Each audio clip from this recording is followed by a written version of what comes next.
Operation সিঁদুর নিয়ে পাণ্ডবেশ্বরের তৃণমূল বিধায়ক নরেন্দ্রনাথ চক্রবর্তী তাঁর বিতর্কিত মন্তব্য। কুলটি থানায় এবার নরেন্দ্রনাথ চক্রবর্তীর বিরুদ্ধে অভিযোগ দায়ের হয়েছে। অভিযোগ দায়ের করেছেন বিজেপি সংখ্যালঘু সেলের নেতা জিশান কুরেশি। ইমেল মারফত এই অভিযোগ দায়ের করেছেন কুলটি থানায় বিজেপি সংখ্যালঘু সেলের নেতা জিশান কুরেশি। সিঁদুর নিয়ে নাটক করছে বিজেপি, আক্রমণ করেছিলেন পাণ্ডবেশ্বরের তৃণমূল বিধায়ক। সিঁদুর খেলা শুরু করেছে বিজেপি, গোটাটাই নাটক, গোটাটাই যুদ্ধ খেলা, পাকিস্তানের সঙ্গে ফিটিং, এমন মন্তব্য করেছিলেন নরেন্দ্রনাথ চক্রবর্তী, যার পাল্টা কটাক্ষ করেন শুভেন্দু অধিকারী, যেখানে তিনি এনআইএ তদন্তের কথা বলেন।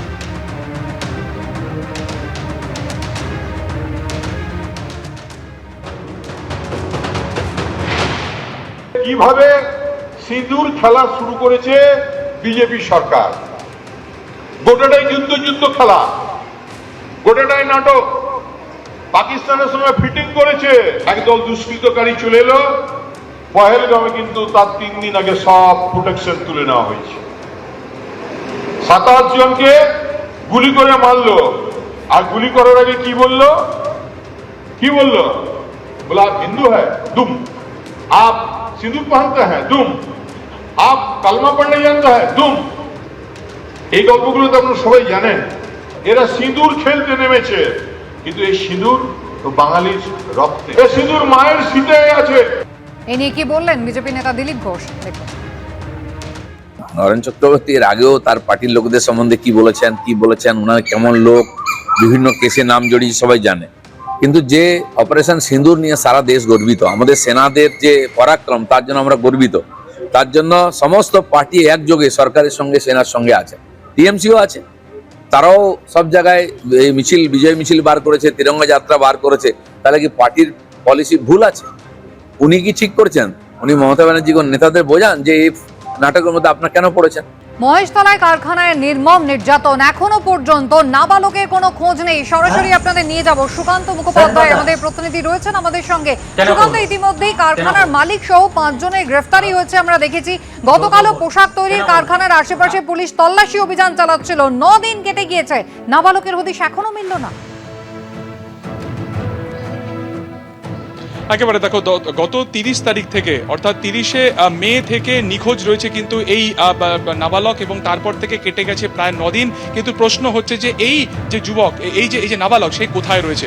আমরা ঠিক এই যে একেবারে রবীন্দ্রনগর থানা এলাকাতে যে কারখানাতে তাকে অত্যাচার করেছিল, যেখানে তাকে ইলেকট্রিক শক দেওয়া হয়েছিল, সেই ছবি তুমি সরাসরি দেখতে পাচ্ছ। গতকালকেও এখানে পুলিশ প্রায় 1.5 ঘন্টা ধরে, যে স্পেশাল টিম রয়েছে রবীন্দ্রনগর থানার, তারা ভেতরে ঢোকেন, আশপাশে যে সমস্ত ঘর রয়েছে সেগুলোকে তারা ভালো করে খোঁজ করেন। এবং সামনের যে লন তুমি দেখতে পাচ্ছ, যে জমির যে অংশ এই মুহূর্তে অতনুকুটু দেখাচ্ছে, সেখানে কিন্তু মাটি খুঁড়ে আগাছা সাফ করে সেখানেও কিন্তু মানে একেবারে নাবালকের খোঁজ করা হয়। কিন্তু পুলিশ সূত্রে এখনো পর্যন্ত এটা স্পষ্ট নয় যে নাবালক কোথায় রয়েছে।